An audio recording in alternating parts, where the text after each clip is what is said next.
to the wackiest Financial Friday update yet. Buckle up because we're diving into a week so wild it makes the roller coaster look like a lazy river. Let's jump in and see what makes waves, breaking records and leaving us scratching our heads in the world of finance. The golden era begins, or so we've been told. In his first address as president again, Donald Trump proclaimed, "The golden era begins now. America's decline ends today. I was saved by God to make America great again." But let's talk about someone truly living in the golden life, Elon Musk. His net worth has skyrocketed by 77% since Trump's win, crossing $400 billion. Experts predict he'll be our first trillionaire by 2027. What's next? Owning the moon? Probably. Even JP Morgan CEO Jamie Dimon chimed in, calling Musk our Einstein. Dimon might be onto something, but let's hope Elon's next big idea isn't a Tesla spaceship that runs on Dogecoin. He's probably already working on it. Ripple's got the Forex market on lockdown right now. They're handling over 90% of global foreign exchange transactions. 90% of Ripple's stablecoin RLUSD is even available on both XRP Ledger and Ethereum blockchains. It's like they're playing Monopoly with real money and winning every game. But if that happens, the only thing I'll be buying is a time machine to go back and buy Bitcoin at $1. And a fun twist, Trump's appointment of crypto-friendly regulations might just signal a green light for digital assets. Could Ripple lead us into the new digital era? Maybe. Or maybe they'll just make us all wish we bought XRP last week.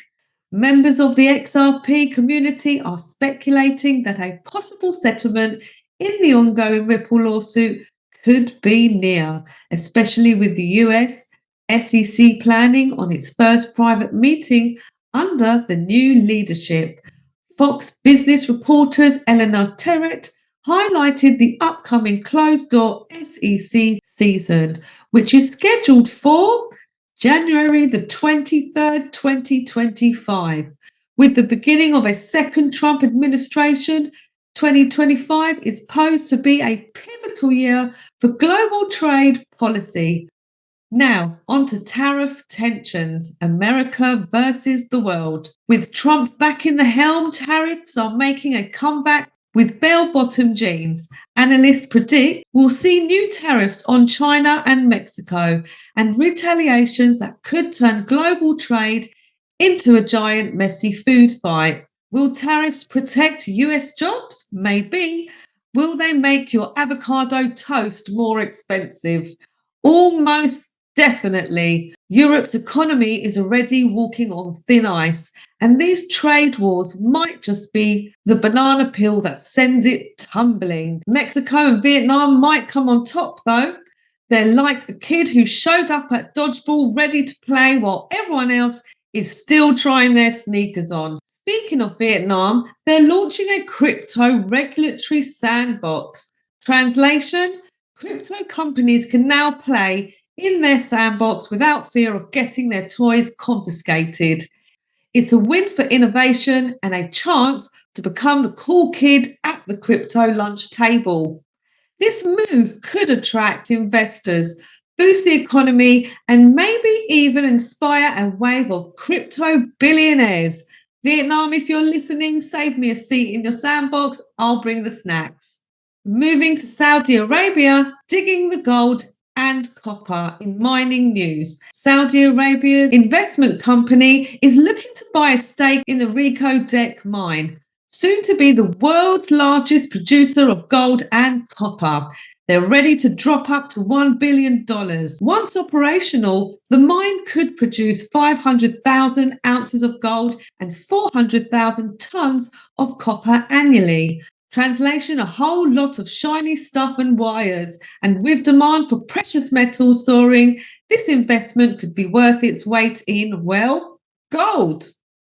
Saudi press agency Bin Salman confirms the kingdom's desire to increase its investments and trade with the United States by $600 billion. A royal decree was issued to terminate the assignment of Hassan Hamud from the duties of advisor to the Minister of Finance and head to the Customs Authority.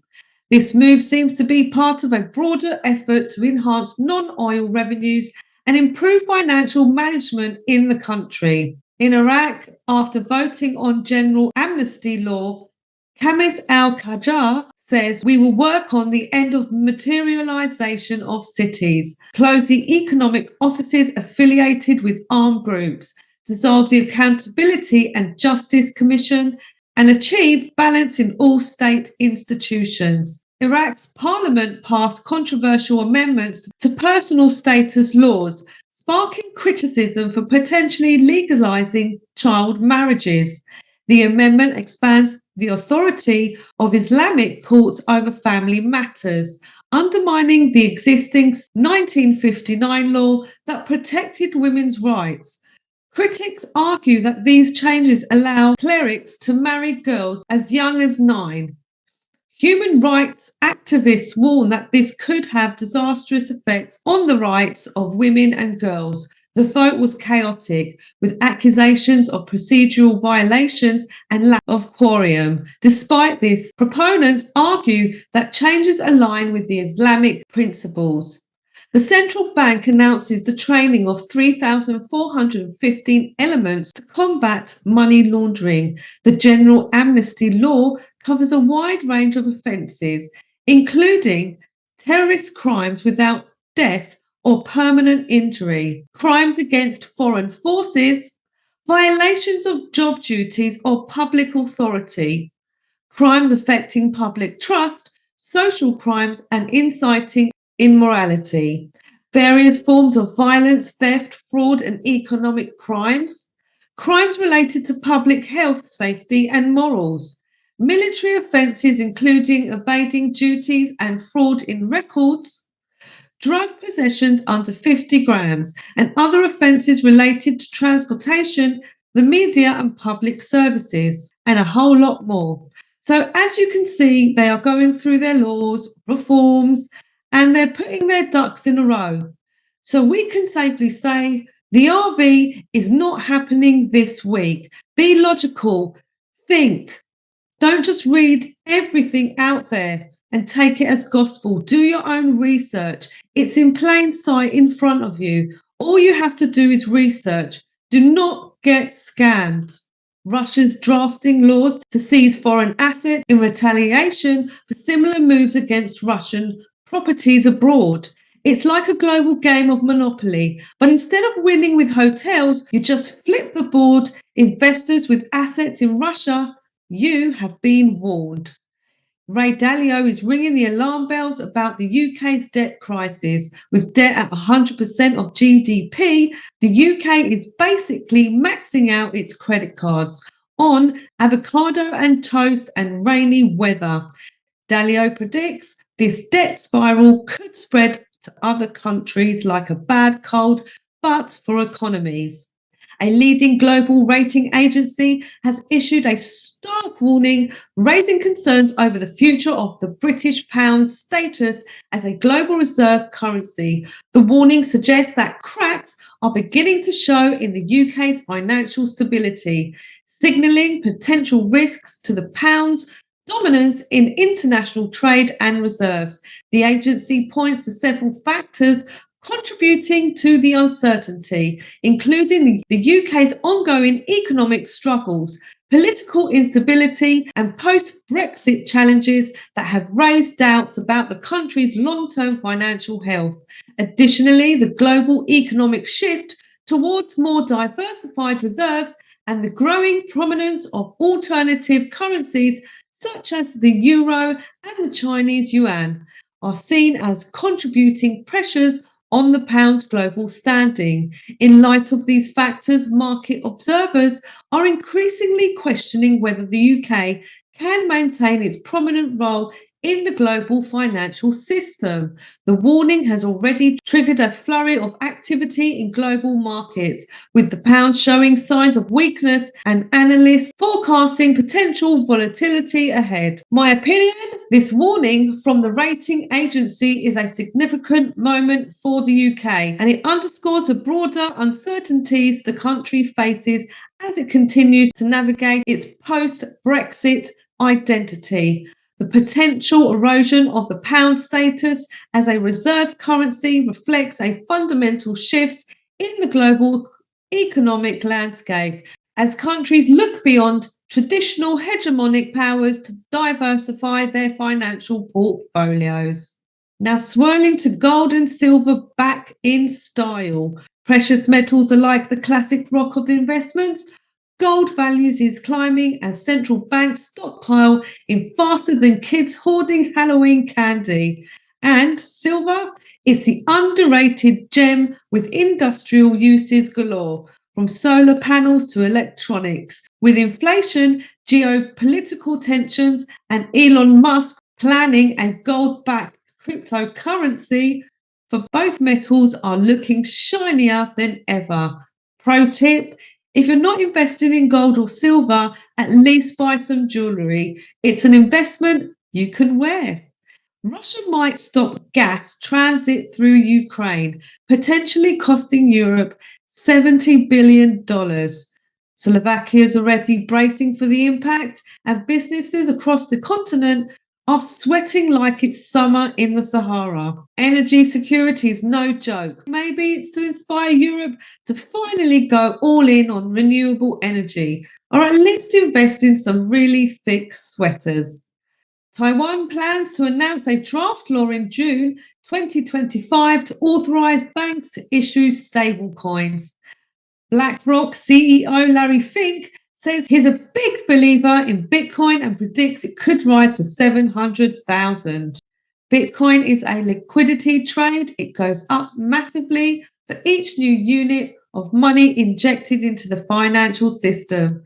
The post-2008 financial paradigm means ever-increasing liquidity. Things are progressing quickly, particularly concerning the new regulations and the changes required for the global digital asset trading of banking systems.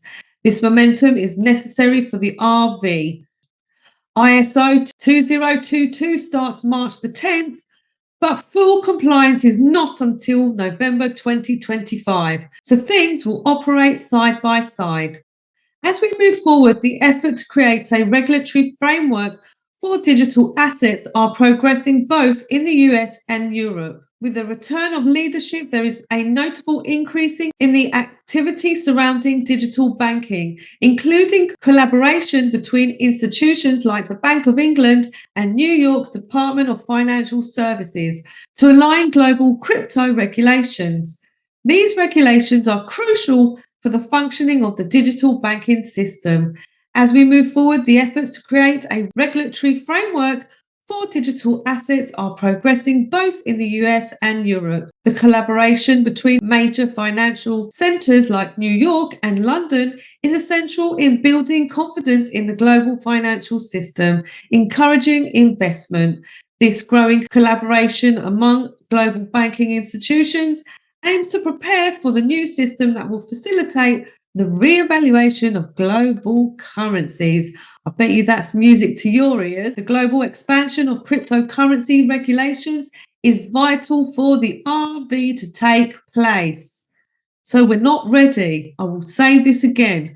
With countries around the world, including Iraq and Vietnam, connecting to these efforts, Ripple and the associated regulatory framework are directly tied to foreign currency exchange systems, including the regulatory bodies such as the Commodity Futures Trading Commission, CFTC, and the IRS in the US, which treats cryptocurrencies as property and taxes them accordingly. President Trump has recently appointed new heads for key regulatory bodies, signaling a crypto-friendly approach that will shape the future of digital asset regulations. These appointments are pivotal in setting up necessary infrastructures for the new digital banking system, which will enable the exchange of currencies globally. The interconnectedness of all of these elements is becoming clearer every day, and the progress in crypto regulations indicates that we are moving closer to a fully integrated digital asset-based banking system. Stay tuned for more updates as these developments unfold. What an incredible week it's been. The financial landscape is evolving fast, with major players and nations making pivotal moves that could reshape the global economy. From Jamie Dimon's praise of Elon Musk to Ripple's growing role in cross border payments, the transformation of economies, currencies, and investment strategies. It's clear that change is on the horizon with new regulations, massive investments, and geopolitical shifts. We're witnessing the dawn of a new era in global finance. For more insight on the world of cryptocurrencies, make sure you check out XRP Boys with Paul Brooker and Zach Surfos this Sunday. And if you're interested in the latest updates on gold and silver, tune in to the Gold Show with myself, Demi, Paul Brooker, and the Goldbuster Boys, Adam and James, this Saturday. And you can always find us on charlieward.com. And don't forget to watch our previous Gold Show video and go to thegoldshow.com/competition and answer the question to enter the competition to win a free 1 ounce silver coin. So thanks for joining me today, and I'll see you next week at the same time. Stay curious and keep exploring. Until next time, have a great weekend and bye-bye. This is a personal message from me. If you see a video on Facebook, you are following an imposter. I am not on Facebook. I have not been on Facebook since June 2020 when they removed me. Please redirect to watch all of my videos at charlieward.com. All official social media links are on my website.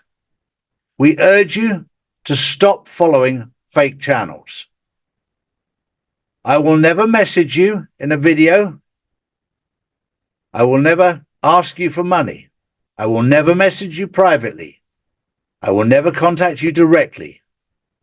I will never ask you to email any information directly. I will never sell you cryptocurrency or any currency or ask you to open a quantum financial system wallet. Please do not get caught by these scammers who are out there. I do not endorse other truthers so that an imposter can say that I've said this. I will not ask you directly or indirectly to open a quantum wallet. So please be careful. If you want to check out the validity of anything, contact us directly via our website at charlieward.com. There's a contact page there. We have a customer care team there to help you.